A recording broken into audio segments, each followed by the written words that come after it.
Hello friends, आज की class में आपका बहुत बहुत स्वागत है।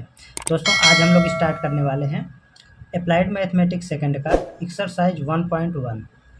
इसको हम सॉल्व करेंगे। तो चलिए बिना किसी देरी के आज की क्लास को शुरू करते हैं। एक्सरसाइज 1.1 का जो क्वेश्चन नंबर 1 दिया गया है, इसमें दिया गया है integration of ax² plus bx plus c dx। इसका हमें समाकलन करना है। तो हम यहाँ पे सबसे पहले क्वेश्चन को लिख लेते हैं। Integration of ax² plus bx plus c dx। देखिए इसको हम कैसे सॉल्व करेंगे। सबसे पहले यहाँ पे जो a b c ये जो दिए गए हैं a b c ये कांस्टेंट नंबर हैं, तो इनका समाकलन नहीं होता है। तो हम क्या करेंगे, इनको समाकलन के पहले लिख लेंगे। और यहाँ पे ये जो dx है और ये जो समाकलन का चिन्ह दिया गया है, इसको हम यहाँ पे सभी पे अलग अलग लगा लेंगे। तो यहाँ पे हम अगले स्टेप में करते हैं इंटीग्रेशन ऑफ ये जो a है ना, ये अभी हमने बताया ये कांस्टेंट नंबर है, तो इसे इंटीग्रेशन से पहले लिख लेंगे। तो a इंटीग्रेशन ऑफ x² और ये dx plus b integration of x dx plus c integration of dx। अब क्या करेंगे, अब देखिए, अब जो इंटीग्रेशन का सबसे बेसिक फार्मूला होता है वो हम यहाँ पे लिख देते हैं। तो सबसे बेसिक सा जो फार्मूला होता है, सबसे पहला फार्मूला होता है, वो होता है integration of x to the power n dx बराबर में इसका जो समाकलन होता है वो होता है x to the power n plus 1 बटे n प्लस 1, और इसके साथ ऐड कर देते हैं हम इंटीग्रेशन गुणांक c। ठीक है, ये सबसे बेसिक सा फार्मूला होता है, इसको आपको एकदम अच्छे से याद कर लेना है। अगर ऐसे नहीं याद हो रहा है तो आप जैसे जैसे क्वेश्चंस करेंगे ना, तो वो आपके दिमाग में एकदम अच्छे से बैठ जाएगा। चलिए अब हम इसी फार्मूले की हेल्प से इस क्वेश्चन को सॉल्व करेंगे। तो क्या करेंगे, ए आई जी टी आ जाएगा, और यहाँ पे जो n है और यहाँ पे 2, n का मान यहाँ पे 2 दिया गया है, तो 2 में 1 जुड़ेगा, तो x to the power 2 plus 1, और बटे में भी लिखेंगे 2 प्लस 1। एकदम मैं आपको बेसिक से बता रहा हूँ, इससे बेसिक कुछ नहीं होता है इंटीग्रेशन में। b इंटू में इंटीग्रेशन हम यहाँ पे कर रहे हैं, तो इस सिंबल को हटा देंगे। तो x टू द पावर 1 यहाँ पे पहले से ही है, तो 1 प्लस 1 अपॉन 1 प्लस 1, ठीक है, प्लस c, और जो dx का जो इंटीग्रल होता है वो होता है x। अब हमने यहाँ पे समाकलन कर दिया, अब हम इसे थोड़ा सा अच्छे से लिखेंगे। तो अच्छे से जब लिखेंगे तो ये हो जाएगा a x to the power 3 बट्टे 3 प्लस b x² बट्टे 1 प्लस 1 2 प्लस c x। अब यहाँ पे हम समाकलन कर दिए हैं, तो अब हम क्या करेंगे, इंटीग्रल कॉफिशिएंट यानी कि c ऐड करते हैं, लेकिन c यहाँ पे पहले से ही है, तो हम c1 या आपका मन करे के जो मन करे आप वो लिख सकते हैं। तो यहाँ पे यही हो जाएगा फाइनल आंसर। इस तरीके से क्वेश्चन नंबर जो 1 है वो सॉल्व हो चुका है। अब हम चलिए बढ़ते हैं क्वेश्चन नंबर 2 की ओर। क्वेश्चन नंबर 2 में हमें 3 पार्ट दिए गए हैं, तो हम तीनों को बारी बारी से सॉल्व करेंगे। क्वेश्चन नंबर 2 फर्स्ट पार्ट, ठीक है। इसमें दिया गया है integration of 1 plus 2x plus x² dx। इसका हम समाकलन करेंगे, सेम जैसे हमने फर्स्ट क्वेश्चन में करा है उसी तरीके से इसको भी करेंगे। तो बराबर लिखेंगे इंटीग्रेशन ऑफ dx। यहाँ पे 1 था तो 1 को हमने नहीं लिखा है, क्योंकि किसी भी संख्या में अगर हम 1 से गुणा करेंगे तो हमें सेम संख्या ही मिलता है, तो हमने यहाँ पे a को छोड़ दिया है। Plus 2 integration of x dx plus integration of x² dx। अब हम यहाँ पे समाकलन करेंगे, तो ये हो जाएगा बराबर में dx का जो समाकलन होता है वो हमने अभी अभी आपको बताया पहले क्वेश्चन में, x होता है प्लस 2 x का समाकलन x to the power 1 plus 1 बट्टे 1 प्लस 1, ठीक है, प्लस x² का समाकलन x to the power 2 plus 1 बट्टे 2 प्लस 1, ठीक है। अब देखिए अब क्या करेंगे, यहाँ से ये हटा देते हैं क्योंकि हमने समाकलन कर दिया था। तो x plus 2x² plus x⁴ ये 2 इससे कैंसिल आउट हो जाएगा। बाकी जो बचता है वही हमारा फाइनल आंसर होगा। x plus x² plus 1/3 x³ और लास्ट में हम c ऐड कर देंगे, यही हो जाएगा फाइनल आंसर। ठीक है, इस तरीके से क्वेश्चन नंबर 2 का फर्स्ट पार्ट सॉल्व हो चुका है। अब चलिए हम बढ़ते हैं सेकंड पार्ट को। सेकंड पार्ट में दिया गया है हमें 2 का सेकंड पार्ट। ठीक है, यहाँ पे दिया गया है integration of x³ plus 3x² plus 3x plus 1 dx, ये क्वेश्चन दिया गया है। इसको हम करेंगे कैसे, integration of x³ dx plus 3 integration of x² plus dx plus 3 integration of x dx plus integration of dx। इस तरीके से हम अलग अलग कर लिए हैं। अब हम आगे के क्वेश्चंस में इस स्टेप को अलग स्किप कर देंगे, इस स्टेप को नहीं लिखेंगे क्योंकि ये आपको समझाने के लिए था। आप जैसे जैसे चीज़ों को समझ जाएंगे हम बीच बीच में ऐसे स्टेप को स्किप करते जाएंगे, छोड़ते जाएंगे। तो यहाँ पे ये x³ का जो समाकलन होगा वो होगा x⁴/4 plus 3x⁴ plus 3x² plus यहाँ पे dx का समाकलन x। ठीक है, यहाँ पे भी हमने एक स्टेप जो है ना वो स्किप कर दिया है, जो कि यहाँ पे 3+1 करके था, तो उसे हमने हटा दिया है क्योंकि अब आपको अच्छे से समझ में आ रहा होगा। जैसे जैसे आप प्रैक्टिस करेंगे आपको ये एकदम अच्छे से क्लियर होता जाएगा।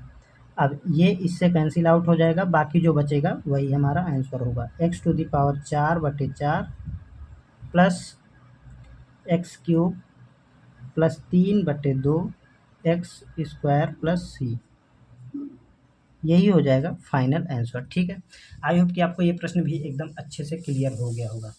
अब देखिए थर्ड पार्ट दिया गया है। थर्ड पार्ट में क्या दिया गया है, 2 का थर्ड पार्ट। इसमें दिया गया है इंटीग्रेशन ऑफ 1 - x² का होल क्यूब बटे x² dx। ठीक है, ये क्वेश्चन दिया गया। यहाँ पे अगर आप देखेंगे तो यहाँ पे दिया गया है 1 - x⁴ का होल क्यूब। होल क्यूब यहाँ पे दिया गया है, तो सबसे पहले a - b का होल क्यूब का फार्मूला लगा के इसे हम ओपन करेंगे।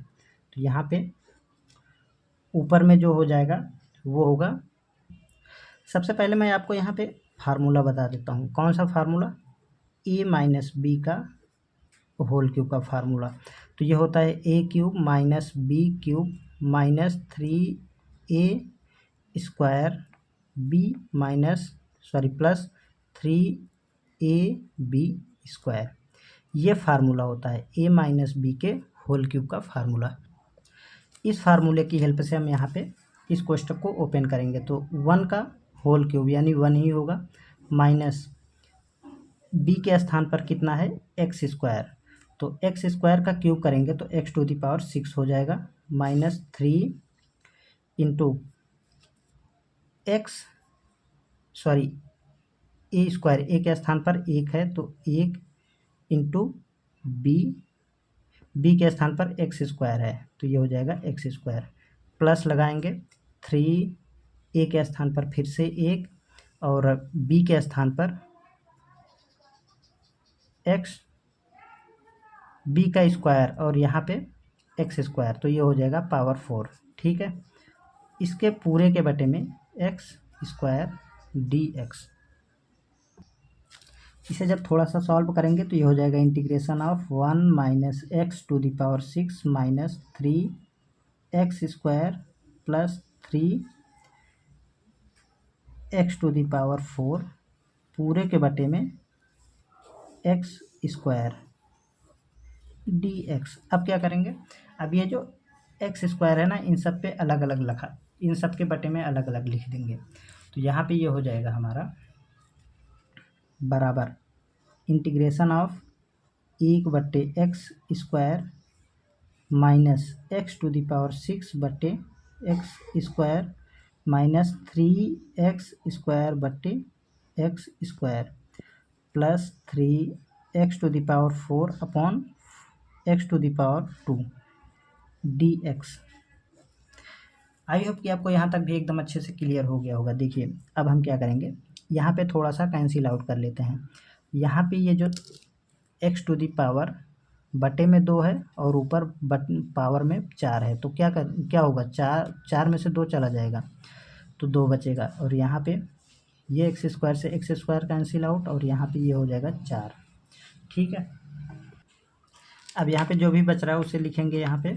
तो ये हो जाएगा integration of 1/x² minus x⁴ था तो 2 चला गया, x⁴ माइनस 3, सिर्फ 3 ही बचा क्योंकि यहाँ पे x² कैंसिल आउट हो गया, प्लस 3x⁴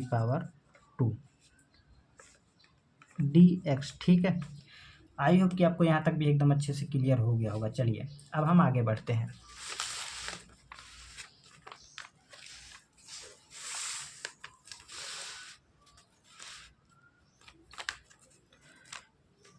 बराबर में हो जाएगा। अब क्या करेंगे, देखिए इंटीग्रेशन ऑफ ये जो x² 1 के बटे में है तो इसे हम ऊपर लेके जाएंगे, x⁻⁻2 हो जाएगा और माइनस का x⁴ as it is -3 plus 3x⁴ dx। अब इसका हम समाकलन कर देंगे, x⁴ यहाँ पे -2 और +1, -2 + 1 अपॉन -2 + 1। ठीक है, माइनस x⁴ 4 + 1 तो ये हो जाएगा 5/5 प्लस 3x यहाँ पे और प्लस का 3x⁴3/3। अब हम इसे थोड़ा सा सॉल्व करेंगे तो ये हो जाएगा हमारा x⁻⁻1/-1 minus x⁵/5 plus 3x plus यहाँ पे ये हमारा माइनस है। ठीक है, ये माइनस है, सिर्फ ये वाला प्लस का है तो 3 ये कैंसिल आउट कर देते हैं यहाँ से, तो ये हो जाएगा हमारा x³।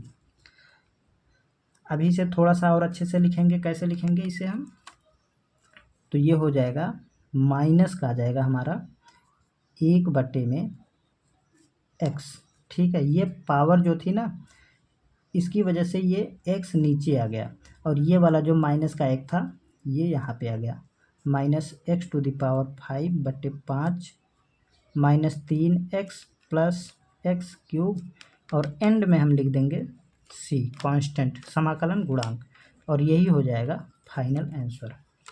तो दोस्तों इस क्लास को बस यहीं तक रखते हैं क्योंकि क्लास ज़्यादा लंबी हो जाएगी और अगले क्लास में हम लोग क्वेश्चन नंबर 3 और उसके आगे के प्रश्नों को सॉल्व करेंगे। तो आई होप कि आपको ये प्रश्न एकदम अच्छे से समझ में आ गए होंगे और अगर आपको समाकलन करना अब आप सीख गए हैं तो आगे के प्रश्नों को करने के लिए प्रयास करिएगा और अगली क्लास में हम लोग क्वेश्चन नंबर 3 और उसके आगे के प्रश्नों को सॉल्व करेंगे। तो अगर आपको वीडियो पसंद आता है और प्रश्न अच्छे से समझ में आ गए हैं तो आप वीडियो को लाइक, शेयर और सब्सक्राइब, चैनल को सब्सक्राइब जरूर करिएगा और बेल आइकन को भी प्रेस कर लीजिएगा क्योंकि इसी तरीके की मैं आपको क्वेश्चंस को सॉल्व करके उनका वीडियो अपलोड करते रहता हूं। चलिए इसी के साथ मिलते हैं नेक्स्ट वीडियो में, तब तक के लिए जय हिंद।